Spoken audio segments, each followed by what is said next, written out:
শীর্ষ আদালতে ফের মুখ পুরল রাজ্যের। পূর্ব মেদিনীপুরের ভূপতিনগরে বাজি কারখানায় বিস্ফোরণের ঘটনায় এনআইএ তদন্তকে আটকাতে শীর্ষ আদালতের দ্বারস্থ হয়েছিল রাজ্য। সোমবার রাজ্যের সেই আবেদন খারিজ করে দেয় সর্বোচ্চ আদালত। বিচারপতি এম সুন্দ্রেশ এবং বিচারপতি এন কোটিশ্বর সিং এর বেঞ্চের প্রশ্ন, কলকাতা হাইকোর্টের নির্দেশে কোনো তদন্ত হলে তা নিয়ে রাজ্যের আপত্তির কি রয়েছে? হাইকোর্টের নির্দেশে হস্তক্ষেপ করার মতো কিছু নেই, ওই নির্দেশেই বহাল রাখা হলো। প্রসঙ্গত 2022 সালের 2রা ডিসেম্বর ভয়াবহ বিস্ফোরণে কেঁপে উঠেছিল পূর্ব মেদিনীপুরের ভূপতিনগর। ঘটনায় মৃত্যু হয় তৃণমূলের বুথ সভাপতি সহ 3 জনের। পরবর্তীতে ঘটনার তদন্ত চেয়ে হাইকোর্টের দ্বারস্থ হন বামুনি জানা নামে এক মহিলা। ওই ঘটনায় তার পরিবার সরাসরি ক্ষতিগ্রস্ত বলে দাবি করেন তিনি।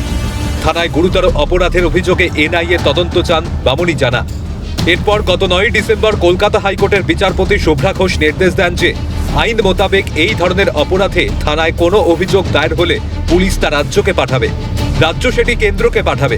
এনআইএ তদন্ত করবে কি না সে বিষয়ে 15 দিনের মধ্যে সিদ্ধান্ত নেবে কেন্দ্র।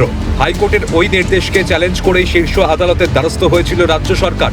তবে রাজ্যের সেই আবেদন খারিজ করে দিল সুপ্রিম কোর্ট।